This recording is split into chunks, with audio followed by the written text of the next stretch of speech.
Ada satu temanku sejak kecil sampai sekarang nggak pernah lagi berani datang ke lapangan di kampung kami. Padahal dulu itu tempat main favorit kami. Semua berubah sejak satu sore, saat dia dapat telepon dari seseorang yang mengaku-ngaku bahwa itu adalah aku. Dia datang ke rumah kosong bekas kebakaran di pinggir lapangan itu. Dan malamnya dia ditemukan pingsan, sendirian di dekat sebuah sumur. Yang bikin merinding, waktu sadar dia cuma bilang satu hal. Katanya ada yang ngajak dia main. Dan malam ini, aku mau ceritakan apa yang sebenarnya dia lihat di depan sumur itu. Sebelum ceritanya dimulai, cerita ini asli pengalaman cerita nyata yang dialami oleh teman saya semasa kami kecil. Ceritanya saya rapikan sehingga enak untuk kalian dengar. Tanpa berlama-lama lagi, berikut ceritanya. Waktu kecil, lapangan itu adalah dunia kami. Tempat kami bermain, entah bermain bola, petak umpet, atau berlarian mengejar lapangan putus. Lapangan tanah luas di tengah kampung, tempat layangan putus, bola plastik, dan kaki lecet jadi hal biasa. Di pinggir lapangan ada satu rumah kosong. Rumah itu adalah rumah bekas kebakaran. Kami tahu rumah itu sejak lama, bukan karena angker, tapi karena rasa penasaran anak-anak. Aku dan temanku Chandra sering main di situ. Kadang kami memasuki rumah bekas kebakaran tersebut, lewat pintu depan yang hanya tinggal rangka. Dinding di dalamnya hitam, seperti habis diasapi bertahun-tahun. Yang paling kami ingat bukan kamarnya, tapi ada satu bagian di belakang rumah yang dimana ada sebuah sumur. Sumur itu masih aktif, airnya ada dan juga terasa dingin. Di depan sumur tersebut ada dudukan berbentuk semen panjang. Lebarnya cukup buat satu orang dewasa rebahan. Kami sering duduk-duduk di situ. Kadang kami tiduran sambil melihat langit-langit dari atap yang bolong. Atau kadang kami cuma diem, ngedengerin suara angin masuk lewat tembok gosong. Pernah sekali Chandra bilang dengan pelan, "Lu ngerasa gak sih tempat ini kayak ada penunggunya?" Aku cuma ketawa, dan aku cuma bilang bahwa itu cuma rumah kosong. Kami gak pernah lihat apa-apa waktu itu. Dan karena gak pernah ada kejadian aneh, rumah itu cuma jadi bagian dari masa kecil kami.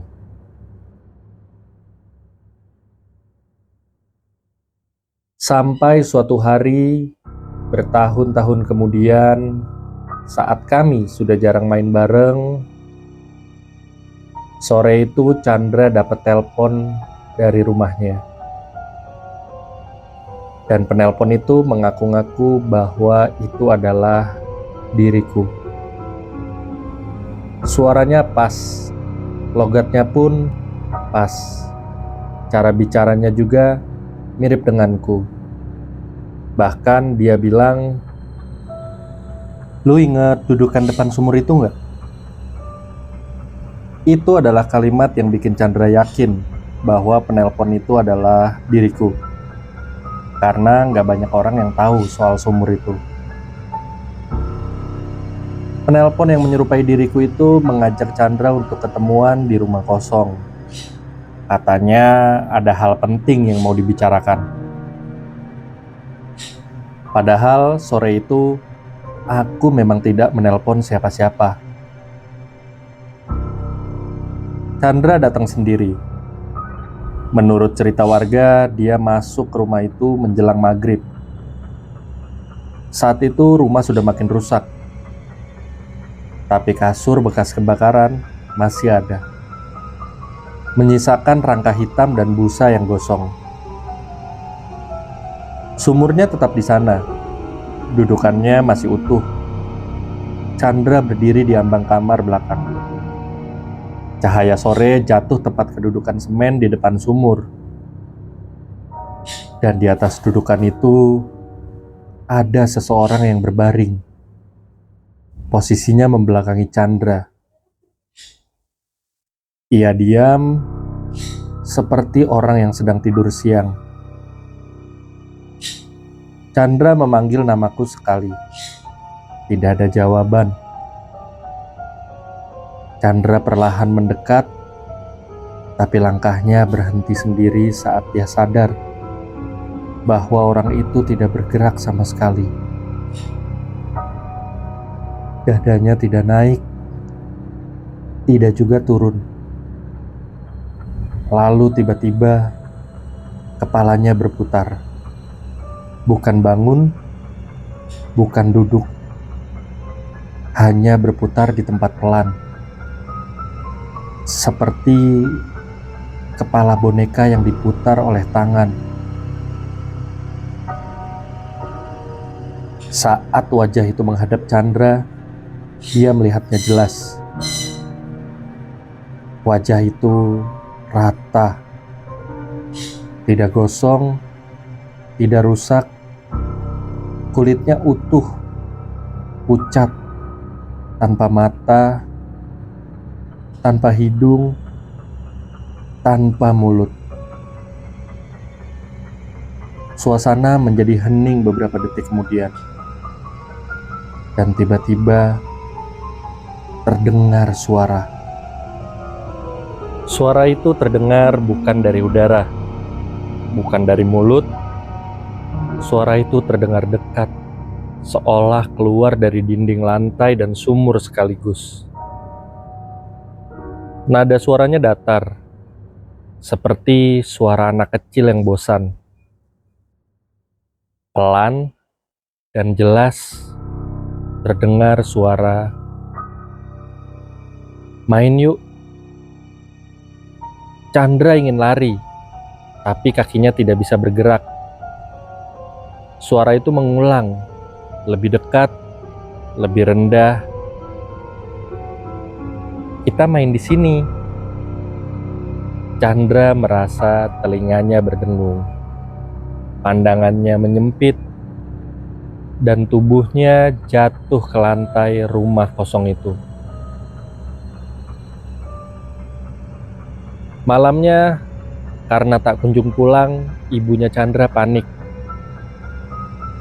Ibunya Chandra menelpon ke semua rumah teman-temannya, namun tidak ada yang tahu. Warga akhirnya mulai mencari. Senter dinyalakan, dan motor berkeliaran mencari keberadaan Chandra. Nama Chandra dipanggil berkali-kali, sampai akhirnya salah satu warga nemuin Chandra tergeletak di rumah kosong itu di dekat sumur.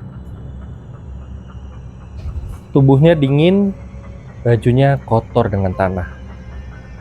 Katanya selama dibangunin, Chandra gak membuka matanya sama sekali. Tapi bibirnya bergerak pelan, seolah sedang menjawab ajakan seseorang. Sejak hari itu, Chandra tidak pernah lagi main ke lapangan. Dan setiap kali ada anak kecil yang bilang, "Main yuk," Chandra selalu menoleh dengan cepat. Seperti takut suara itu bukan berasal dari orang yang terlihat. Sejak malam itu, rumah kosong di pinggir lapangan dibiarkan runtuh pelan-pelan dimakan waktu. Sumurnya ditutup tanah, dudukan semennya retak, dan anak-anak kampung sekarang lebih memilih main di tempat lain. Tapi suara itu tidak pernah benar-benar ikut terkubur. Karena ada hal-hal yang tidak butuh wajah untuk dikenali, tidak butuh nama untuk memanggil. Cukup satu kalimat sederhana, yang terdengar terlalu akrab untuk diabaikan. Jadi, kalau suatu hari nanti ada yang mengajakmu datang ke tempat yang sudah lama kamu tinggalkan dengan suara yang kamu kenal dan kenangan yang hanya kamu simpan sendiri, pastikan satu hal, yang memanggilmu benar-benar temanmu, bukan mantanmu. Oke, sekian cerita dari saya. Jikalau ada kekurangan dan salah-salah kata, mohon maaf. Dan jika kamu suka, silahkan subscribe, like, share, dan komen. Dan kalau kamu para pendengar punya request cerita horor atau punya pengalaman horor, bisa langsung dikirim ke email yang tertera di deskripsi. Akhir kata, sampai jumpa.